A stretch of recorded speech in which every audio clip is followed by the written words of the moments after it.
If you like what I do, consider joining my channel or donating to my coffee. Links in the description.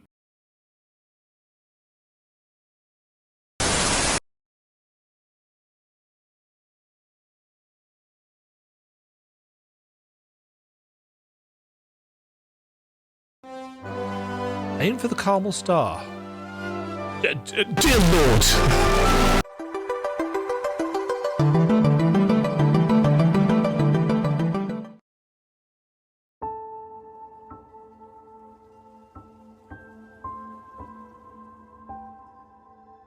I'm going to be straight with you. Kotama and Academy Citadel had me at anime visuals. I don't even need to see your marketing slide decks or info sheets or press kits. You lead with anime visuals and Metroidvania, and you go right to the top of my priority list, baby. And let me tell you, the character designs in this game are anime as f***. We're talking excessive style, bright colors, big eyes. You know the look. We all love it, and with an all-female cast, there's a lot to goon over for all the gooners out there. But don't get too excited. This game has its moments of fan service, but it's very few and far between. I don't want to label this game as a gooner game when it really isn't, but truth be told, any game can be a gooner game if one sets his mind to it. Anyway, what's this game about? I wish I could tell you. There's a whole lot of extracurricular reading in this game that I just did not do, but I'll see what I can do to set things up for you.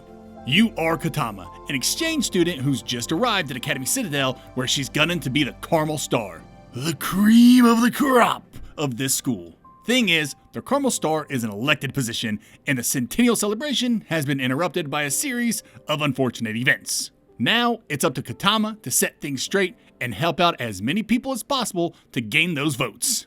Also, there's some kind of timey-wimey crap going on, so that's going to throw a wrench into things. Alright, let's dive into this. Will Kotama and Academy Citadel be an MV you want to enroll in, or is this a school not even worth showing up for roll call? Combat.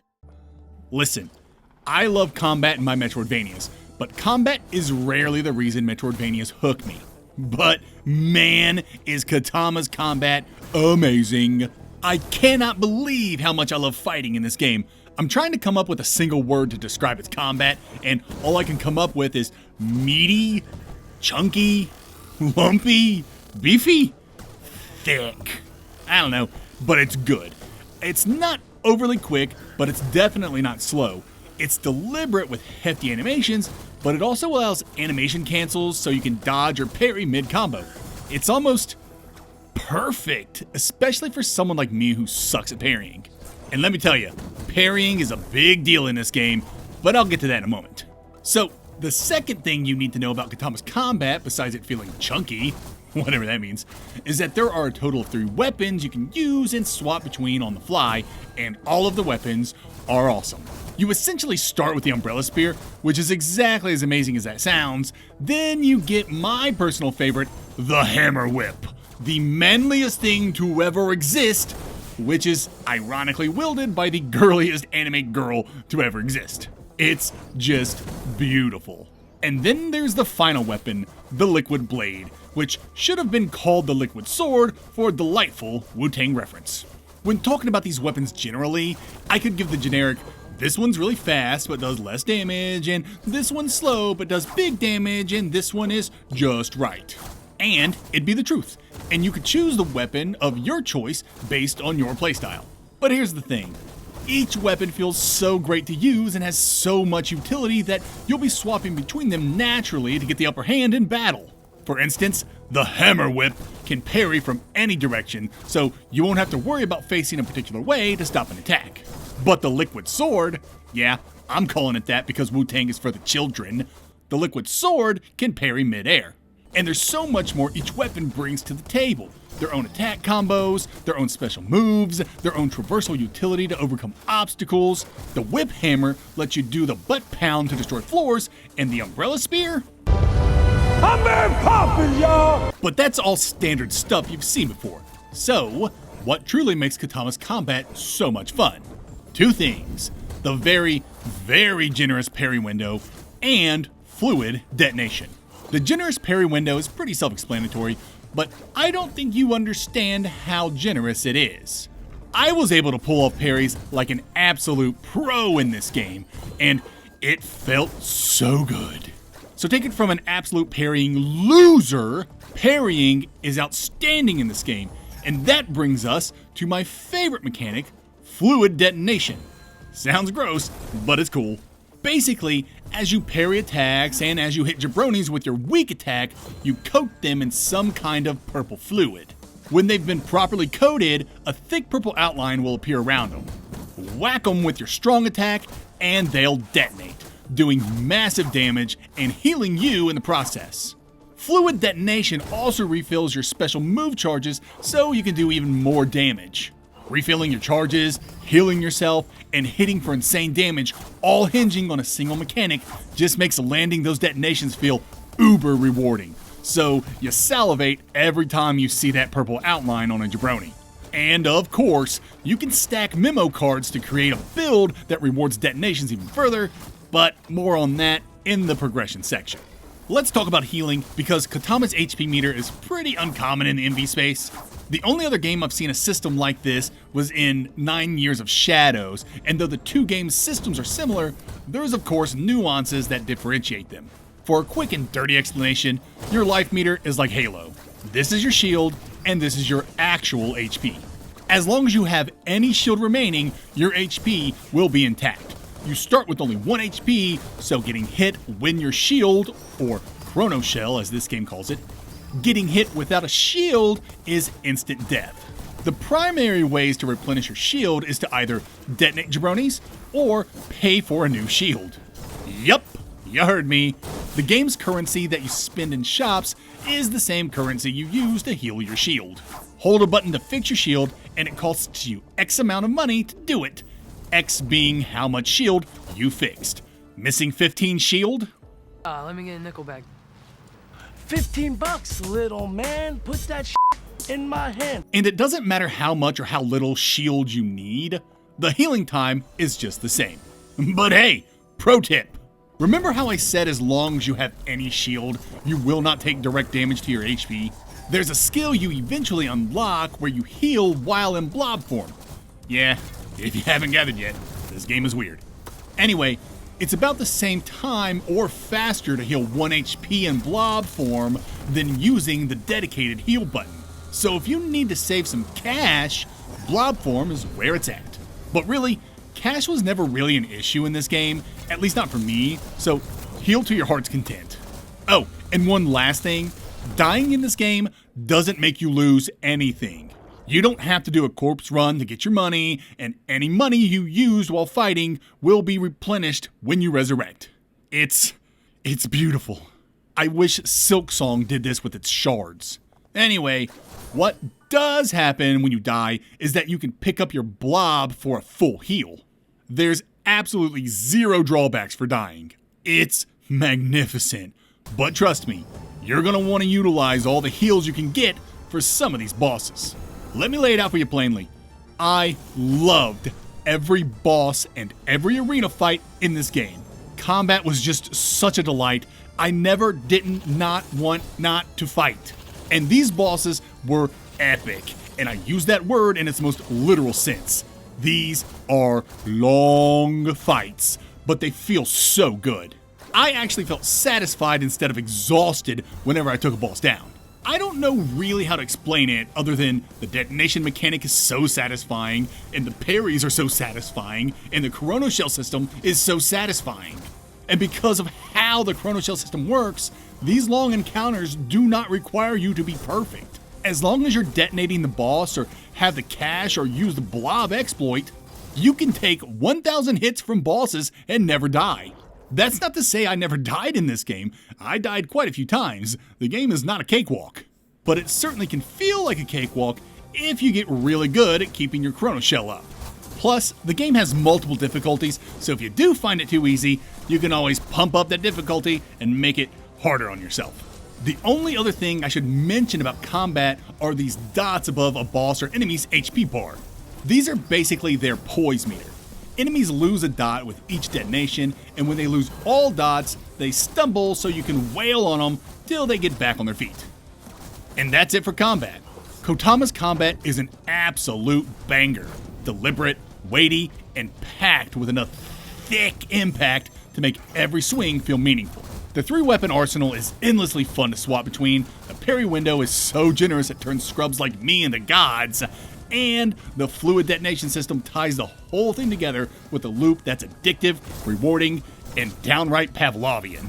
Add in the forgiving Chrono Shell setup, the clever healing quirks, and a lineup of epic yet satisfying boss fights, and you've got one of the most engaging combat systems I've played in a Metroidvania in years. It's stylish, it's chunky, whatever that means, and it never stops feeling great to throw down. Abilities, platforming. Kotama has a bunch of abilities to help you get around in this world, but there's not a whole lot here you haven't seen elsewhere. You get to air dash, slide, and double jump pretty early, like within the first hour, so Kotama's pretty mobile out the gate. Then she gets a wall jump and some environmental-based move that lets her yeet herself. And of course, each weapon has traversal utility like glide, butt pound, and whatnot. Probably the most unique thing Kotama unlocks is her liquid form, which is kinda like Samus's morph ball, except Kotama's liquid form can go through grates and stuff. It's a pretty fun move. So yeah, Kotama's abilities are pretty familiar, but they do a good job at implementing these abilities into its platforming. I say that because I'm not the biggest fan of traversal abilities being tied to the weapon you have equipped, even if weapons are swappable during gameplay. At launch, Anaya Life After Gods locked abilities to weapons, and this made platforming much more difficult than it needed to be. Thankfully, they took feedback from the community, and you no longer require certain weapons to be equipped to use certain abilities.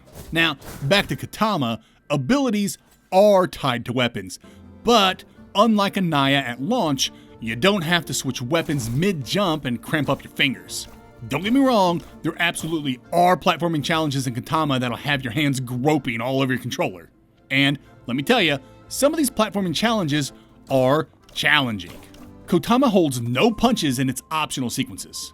You will be sweating and cussing at some of the more difficult sequences. That said, most of the tougher platforming is optional, and if you're really having trouble with a particularly nasty section, there's an assist mode you can toggle that teleports you through them. I used this feature once just to show you that it exists, and not at all because the platforming was insane and built for insane people. So yeah, platforming can be pretty difficult when Kotama wants it to be, but the moment-to-moment platforming is far more lax, and because Kotama is so agile and mobile, far more fun. As far as biomes are concerned, this may be Kotama's weakest aspect. There's just not a lot of diversity here. Each biome is distinct and easy to tell apart from the rest, but it's all just sterile academic settings with a very blocky layout. I don't think there's a single slope in this game. And the gimmicks are pretty sparse too. One biome has you lowering water levels, but that affects progression more than puzzle solving or platforming, and another biome has teleporters, and that's really it. You got your bouncy mushrooms, of course, because mushrooms are always bouncy for some reason, and this one biome has you hitting levers to move boxes so you can open up new paths, and all that is fine, but it's not really mind-blowing or very clever. I typically talk about the game's puzzles in this section, but they're almost all side quest based, so I'll save that for the next section. The bulk of the puzzles in Kotama that aren't side quests are really just find this item and use it here. It's okay, but with a game steeped deeply in time loops, I felt the puzzles were a bit lackluster. And that's it for this section. Kotama's abilities in platforming are familiar but undeniably fun, carried by Kotama's agility, the slick integration of weapon-based traversal tricks, and the occasional brutal optional platforming gauntlet that really tests your hands. The moment-to-moment movement feels smooth and satisfying, even if the biome variety and environmental gimmicks never quite rise above serviceable. It's a solid, fast-moving system with a few standout ideas, but it never fully capitalizes on its time loop premise or pushes the genre forward.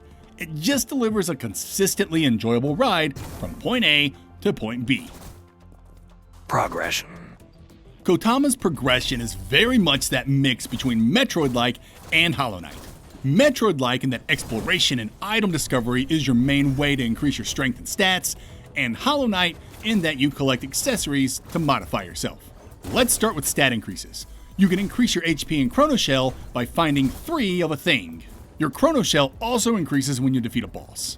When it comes to increasing damage, that's a little more complex.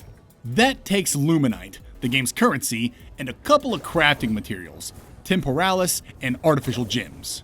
Luminite you collect in various ways, mostly by dusting jabronis and breaking Luminite caches. Temporalis is rewarded when you defeat bosses in arenas, and artificial gems require you to sneak up on this dude and hit him in the back. Sometimes easier said than done.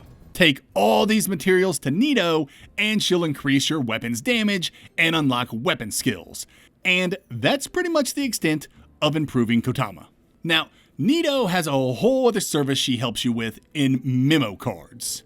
This is the Hollow Knight section of the progression section, so you know the drill. Collect or purchase memo cards while out and about, then return to Nito to Tetris them in. You only have so much space to slot in these memo cards, and you can unlock more space by finding certain items. And with this memo card system, you can grant Kotama perks and create builds. Some of these memo cards are broken, so it's always exciting to come across one while exploring. As far as side quests go, there are a ton to discover. And if you want those votes to be the next Caramel Star, you better get to helping as many of these students as you can. So, let's talk about those votes. As you've probably already gathered, the ending that you get is contingent on your vote percentage.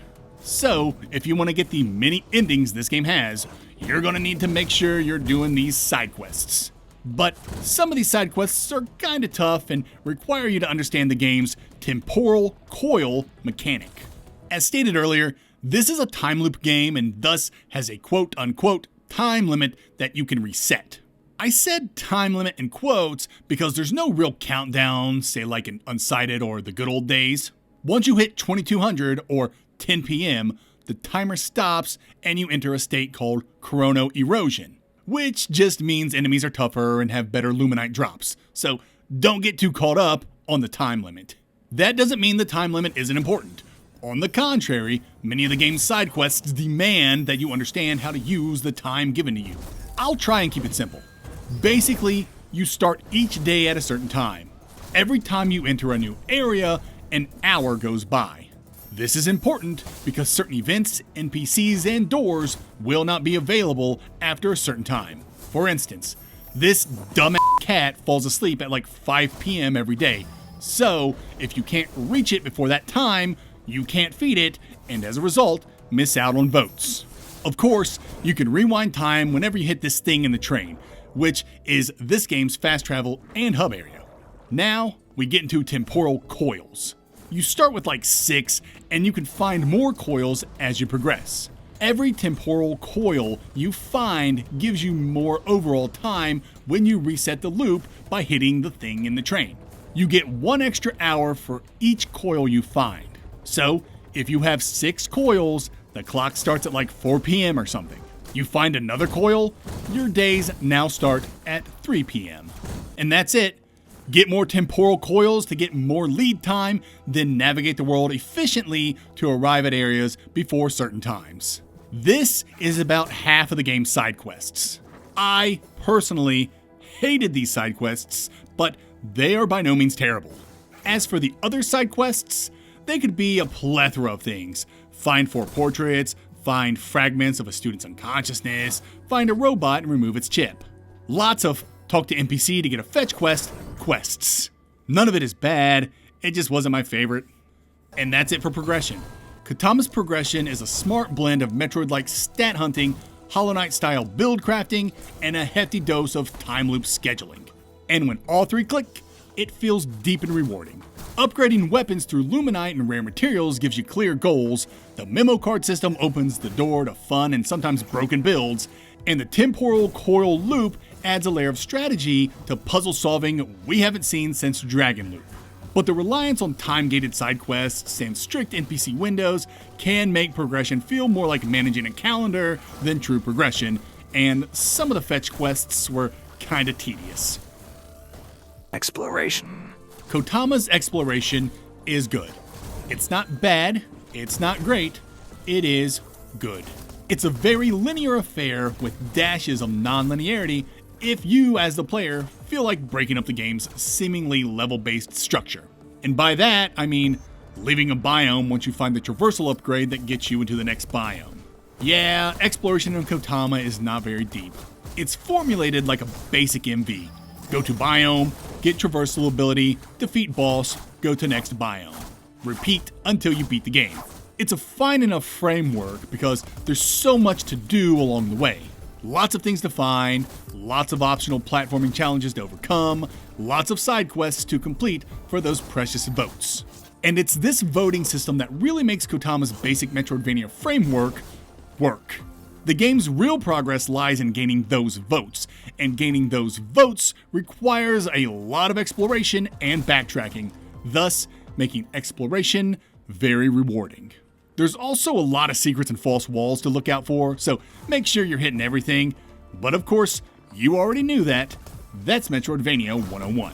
Now, let me give you my experience playing Kotama, just to show you how playing the game too linearly can be. You see, I don't know what happened, but I was just off my game while playing Kotama, and I completely missed the liquid sword.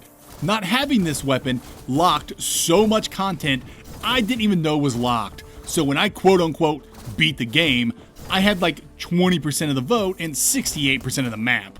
And the game just let me finish like that. It was humiliating. Obviously, I went back and finally found the liquid sword and marveled at all the stuff I missed. That said, it was still a struggle to get all those votes and to complete all the side quests. 100%ing this game is no joke.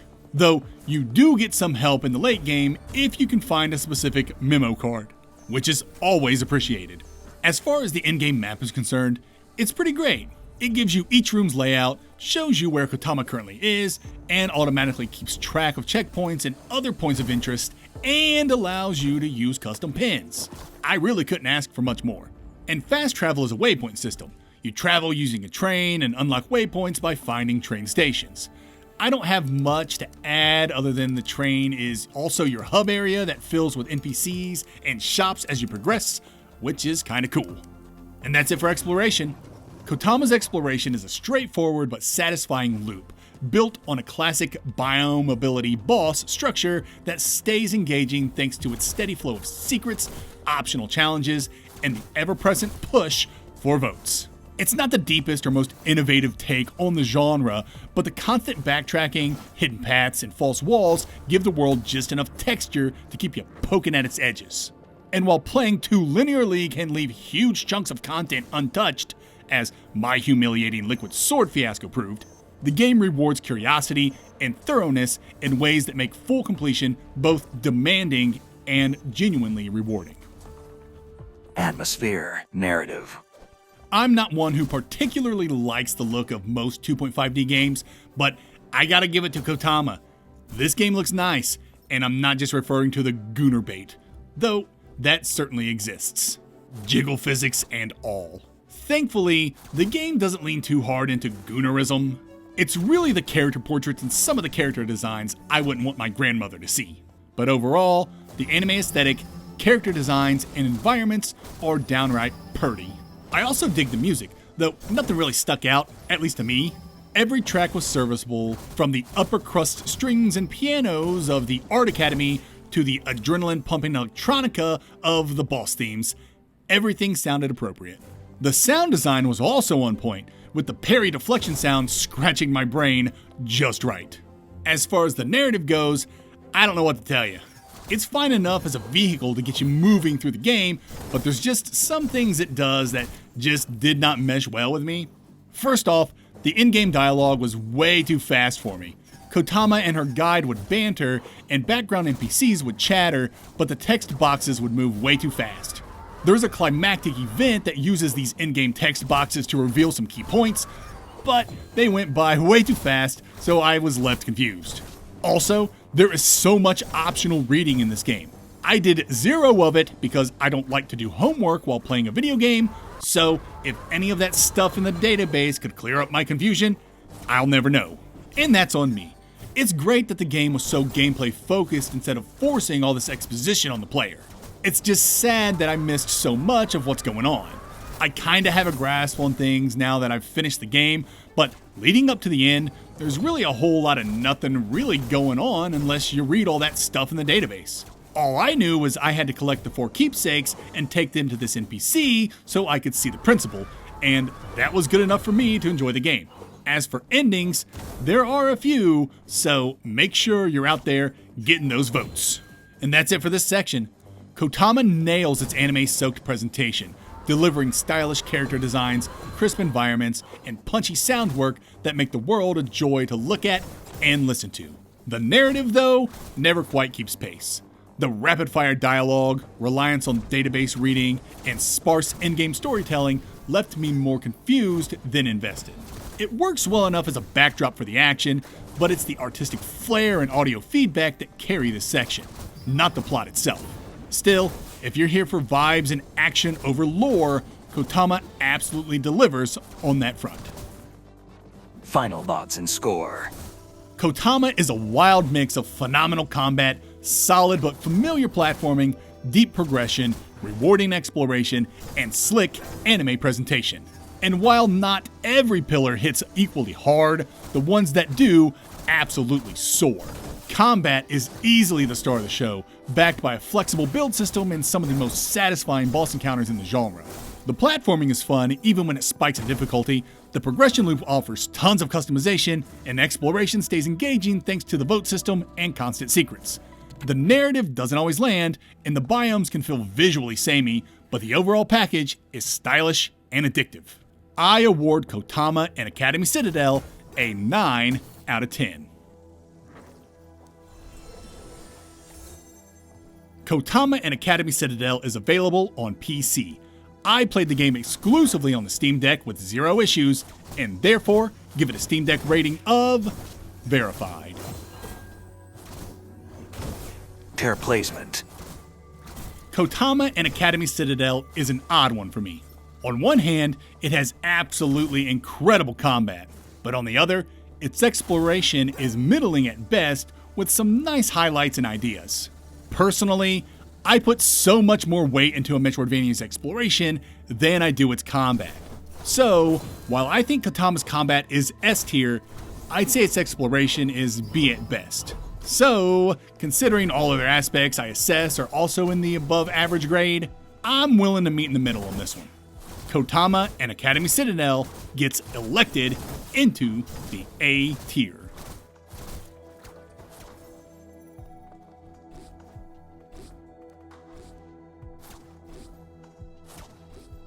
There's no doubt in my mind that anyone who enjoys Metroidvanias is gonna enjoy Kotama, especially if combat is your #1 criterion when it comes to MVs.